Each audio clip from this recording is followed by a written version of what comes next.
கர்த்தர் நாமத்திற்கு மகிமை உண்டாகட்டும். இந்த புதிய நாளிலும் தினம் ஒரு லோக வார்த்தையின் மூலமாக உங்களை பார்ப்பதிலே சந்திப்பதில் மிகுந்த மகிழ்ச்சி அடைகிறேன். நம்ம இன்றைக்கு ஒரு வார்த்தை மூலமாக நாம் இன்று கடந்து செல்வோம். வேதத்திலிருந்து ஒரு வசனத்தை நான் வாசிக்கிறேன். 2 கொரிந்தியர் 9ஆம் அதிகாரம் 15வது வசனம். தேவன் அருளிய சொல்லி முடியாத ஈவுக்காக அவருக்கு ஸ்தோத்திரம். ஆண்டவர் நமக்கு கொடுத்திருக்கிற ஈவு எப்படி இருக்கிறது? அவருக்கு நாம் ஸ்தோத்திரம் செலுத்துகிறவர்களாக இருக்க வேண்டும். நம்ம இப்போ வருடத்தின் கடைசி நாட்களில் இருக்கிறோம். ஒவ்வொரு நாளிலும் ஆண்டோட கிருபை நம்மளை பாதுகாத்து பலப்படுத்தி சுகம் தந்து ஆரோக்கியம் தந்து இப்படியாக வருடத்தின் தொடக்கம் முதல் இந்த நேரம் முடிய ஆண்டோடைய கிருபை நம்மோடு இருந்திருக்கிறது. நாம் செய்கின்ற எல்லா வேலையிலும் எல்லா காரியத்திலும் கர்த்தருடைய கிருபை நம்மோடு இருந்து நம்மளை வழிநடத்தி வந்திருக்கிறது.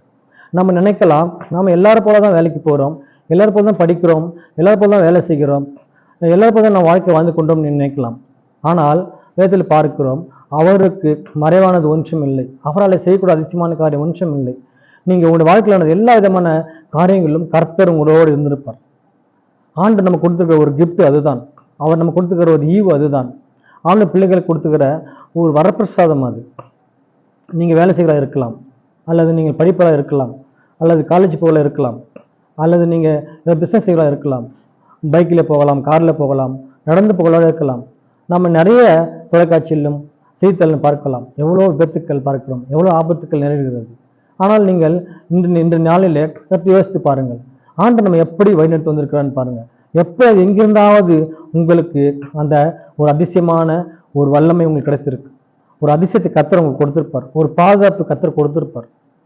நம்ம நினைக்கலாம், ஆண்டவர் நம்மோடு இருக்கிறார் என்று நீங்கள் நினைக்கிறீங்க. ஆண்டவர் நம்மோடு இருக்கிறார் என்று நீங்கள் விசுவாசிக்கும் பொழுது அந்த அதிசயம் அற்புதம் உங்களுக்கு நடக்கும். அதனால பார்க்கிறோம், தேவனரில் சொல்லி முடியாத ஈவுக்காக அவருக்கு ஸ்தோத்திரம். அவர் நம்ம ஒவ்வொரு நாளும் வழிநடத்தி வந்திருக்கிறார். ஒவ்வொரு நாளும் அவருடைய கிருபை நம்மளை வழிநடத்தி வந்திருக்கிறது. சங்கீதம் 103 பார்க்கிறோம், என் ஆத்மாவை கர்த்தரை ஸ்தோத்திரி, என் மூலமான பரிசு நாமத்தை ஸ்தோத்திரி, என் ஆத்மாவை கர்த்தரை ஸ்தோத்திரி, அவர் செய்த சகல உபகாரங்களை மறவாது என்று. இந்த வசனத்தை நம்ம எல்லாரும் ஜெபம் செய்துவிட்டு கடைசியிலே இந்த வசனத்தை சொல்லிவிட்டு முடிப்போம். ஏன் இவ்வளோ வசனம் இருக்கும்போது இது மட்டும் பார்க்கிறோம் என்று பார்த்தால், ஆண்டவர் செய்த நன்மைகள், ஆண்டவர் செய்த உபகாரங்கள், ஆண்டவர் செய்த அதிசயங்களை எல்லாம் நம்முடைய ஆத்மா மறக்கக்கூடாது என்று நாம் பார்க்கிறோம். நமக்குள்ள இருக்கிற ஆத்மா அதை வெளிப்பட வேண்டும். நமக்குள்ள இருக்கிற ஆத்மா மூலமாக ஆண்டவனை எப்போதும் நன்றி சொல்வராக, எப்போதும் ஒரு ஸ்தோத்திரம் சொல்வராக இருக்க வேண்டும். ஆண்டவர் நம்ம அப்படிதான் ஒவ்வொரு நாளும் வழிநடத்தி வந்திருக்கிறார். ஒவ்வொரு நாளும் அவருடைய கிருபை நம்மோடு இருந்திருக்கிறது. கிருபைனா என்ன? அதாவது நாம் எளிமையாக இருக்கும்போது நம்முடைய ஆண்டவர் நம்ம மேல் பாராட்டப்படுகிற ஒரு அன்பு, சாதாரண ஒரு மனிதனாக இருக்கும்போது ஆண்டவர் நம்ம மேல் வைத்துக்கிற ஒரு கிருபை, அந்த கிருபை தான் நம்மளை பாதுகாத்து வந்திருக்கிறது. அதனால தான் தாவீது சொல்லி பார்க்கிறோம், என் ஆத்மாவே அவர் செய்த சகல உபகாரங்களை மறவாது. அவர் செய்த உபகாரங்கள் அப்படியாக இருக்கிறது. ஒவ்வொரு நாளும் அவர் நமக்கு செஞ்சிற உபகாரங்கள், ஒவ்வொரு நாளும் நம்ம செய்த உதவிகள் அதிசயமாக கர்த்தர் வழிநடத்தி வந்திருக்கிறார். இஸ்ரேல் ஜனங்கள் எப்படி 40 வருஷமாக அவர் வழிநடத்தி வந்திருப்பார். கையில் அவர்களுக்கு எந்த ஆயுதம் இல்லை, கையில் அவர்களிடத்தில் எந்த விதமான ஒரு போர் பயிற்சியான எந்த விதமான ஒரு உபகரணங்களும் இல்லை. ஆனாலும் ஆண்டவர் அவளை அக்னி ஸ்தம்பத்தால் மேகஸ்தம்பத்தாலும் இரவிலும் பகலிலும் கூடவே இருந்து வழிநடத்தி வந்தார். அப்படிதான் ஆண்டவர் அவர்களை அழைத்தார். நம்மையா கர்த்தர் அழைத்திருக்கிறார். நீங்களே தெரிந்து கொள்ளவில்லை, நான் அவள் தெரிந்து கொண்டேன் என்று பார்க்கிறோம். நம்ம தெரிந்து கொண்ட நம்முடைய ஆண்டவர் நம்மை பாதுகாத்து நம்மளை வழிநடத்தி வந்திருக்கிறார். எவ்வளவு போராட்டங்கள் மத்தியில் நம்ம வந்திருக்கலாம், எவ்வளவு பிரச்சனை மத்தியில் நம்ம வந்திருக்கலாம். ஆனாலும் ஆண்டவர் எல்லாத்தையும் கடந்து போவதற்கான ஒரு வழியை நம்ம கொடுத்திருக்கிறார். ஆண்டவர் நம்ம நோக்கி பார்க்கும்போது அந்த வழி நம்ம விட்டு விலகி செல்விடும். அந்த வழியில நாம் செம்மையான வழியில் நம்ம செல்வதற்கான நம்ம தவறான அந்த பாதையை நமக்காக ஆண்டவர் திறந்து விடுவார். அதனால அதெல்லாம் சொல்லி துதிக்கக்கூடிய, அதெல்லாம் நன்றி சொல்லி நம்ம ஜெபிக்க வேண்டும். ஆண்டவருக்கு நன்றி சொல்கிறவர்களா இருக்க வேண்டும். ஆண்டவர் இவ்வளவு நாள் எங்களோடு இருந்தீரே, இனியும் இருமப்பா என்று ஜெபம் கேளுங்க.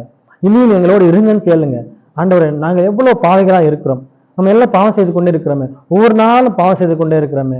ஆண்டவருக்கு பிடிக்காத காரியங்கள், ஆண்டவர் விரோதமான காரியங்கள், தவறான எண்ணங்கள், செயல்கள், நோக்கங்கள் எல்லாற்றிலும் கர்த்தர் நம்மோடு இருந்து நம்மளை பாதுகாத்து நம்மளை வழிநடத்தி வந்திருக்கிறார். ஏன்னா நம்ம அவருடைய பிள்ளையாக இருக்கிறோம். அவர் நம்ம பிள்ளையாக அவர் ஏற்றுக்கொண்டிருக்கிறார். அதனால்தான் நம்முடைய ஆத்மா மூலமாக அவர் செய்த உபகாரங்கள் எல்லாம் மறக்காதபடி இருக்க வேண்டும் என்று பார்க்கிறோம். கர்த்தர் எக்காலத்திலும் சோத்திருப்பேன், அவர் துதி எப்போது என் வாயில் இருக்கும் என்று சங்கீதம் 34 பார்க்கிறோம். எப்போதுமே கர்த்தரை நாம் நன்றி சொல்கிறாக, சோத்திரம் செலுத்துகிறவர்களாகவே இருக்க வேண்டும். அவர் நம்ம கொடுத்துருக்க ஒரு ஒரு கிஃப்ட், அதுதான். அந்த கிஃப்டை நம்ம மூலமாக ஆண்டவருக்கு நம்ம சோத்திரம் சொல்லி நன்றி சொல்கிறவர்களாக இருக்க வேண்டும். அநேகர் நிறைய மற்ற செய்த நன்றிகளை மறந்து விடுவார்கள். ஆனால் ஆண்டவர் நமக்கு செய்து கொண்டே இருக்கிறார். ஆண்டவர் அவர்களை கொள்வதற்காக வந்தபோது கூட, அவர் எல்லாமே பேசல கூட அவர் மன்னித்தவராக இருக்கிறார். இயேசு கிறிஸ்து யுவஸ்தலத்து மூலமாக காட்டி கொடுக்கப்படும் பொழுது, அந்த ராத்திரி வேளையில் எல்லா சிஸ்டர்கள்லாம் கூட இருக்கும்போது, அங்கே பிரதான ஆசாரியன் அங்கே வந்து அவர்களை கைது செய்ய வரும்போது, அப்ப கூட இருந்த இயேசுவோடு இருந்த சிஸ்டர் ஒருவன் பட்டத்தை உருவி பிரதான ஆசாரியனுடைய கழுத்தை வெட்டி விடுறதான். அப்ப ஆண்டவர் என்ன பண்ண சொல்ற தெரியுமா? பட்டை எடுப்பவன் பட்டத்தினாலே சாவான், உன் பட்டயத்தை உரையிலே போடு அப்படின்று உடனே அந்த நிமிஷத்திலே அவனுக்கு பூர்ண சுகம் கொடுக்கிறார். நல்ல அந்த காது நல்ல சுகத்தோடு பழையபடி ஆகிவிடுது. எவ்வளவு ஒரு அதிசயமான கர்த்தர் பார்த்தீங்களா? அவருக்கு துரோகம் செய்தவர்கள் அவரை காட்டி கொடுத்தல் கூட அவர் மன்னித்தவர். நம்ம பாவம் செய்திருந்தாலும் கூட சரி, நம்ம அக்கிரம் செய்தாலும் கூட சரி, நம்முடைய ஆண்டவர் நம்மோடு இருக்கிறார். நம்மோடு இருந்து நம்மளை பாதுகாத்து வந்திருக்கிறார். நமக்கு தேவையெல்லாம் சந்தித்து வந்திருக்கிறார். நம்முடைய வேலையிலே நம்ம செய்கிற வேலை எல்லாத்திலும் ஏதாவது ஒரு ஆபத்து வந்திருக்கலாம், ஏதாவது பிரச்சனை வந்திருக்கலாம், நம்ம முன்னேறாதபடி தடைகளாக மற்ற மனுஷனோட பொறாமைகள் இருந்திருக்கலாம். ஆனாலும் ஆண்டவர் எல்லாவற்றையும் நீக்கி நம்ம மேலும் உயர்த்தி நம்மளை கொண்டு வந்திருக்கிறார். இம்மட்டமாக வழிநடத்தின வந்திருக்கிற தேவன் இனி நம்மளை பாதுகாப்பார் என்று விசுவாசிங்க. கர்த்தர் உங்களை ஆசீர்வதிப்பாராக. உங்களுக்காக நான் ஜெபித்து முடிக்கப் போகிறேன். அன்பின் பிரஸ்தமான தகப்பனே, தேவன் அருளியே சொல்லி முடியாத இவுக்காக அவருக்கு ஸ்தோத்திரம். ஆண்டவரே, இந்த நாட்கள் முழுவதுமாக எங்களோடு இருந்தாரு, இந்த வருஷம் முழுவதுமாக எங்களோடு இருந்து பாதுகாத்தரே நன்றி தகப்பனே. நீ அப்படியும் செய்வதற்காக ஸ்தோத்திரம் தகப்பனே. என் ஆத்மாவே கர்த்தர் செய்த சகல உபகாரங்கள் மறவாதே என்று பார்க்கும் தகப்பனே. நீர் செய்த உபகாரங்கள் அதிசயங்கள் எல்லாத்தையும் ஆத்மா மறக்காதபடி ஆண்டவருக்கு உதவி செய்யணுமா ஜெபிக்கிறோம். ஆசீர்வதிங்க, பலப்படுத்தும். இயேசு கிறிஸ்து மூலம் பரம தகப்பனே. ஆமேன், ஆமேன். கர்த்தர் உங்களை ஆசீர்வதிப்பாராக. தொடர்ந்து இந்த வீடியோவை பாருங்க, மற்றவர்களும் சொல்லுங்க.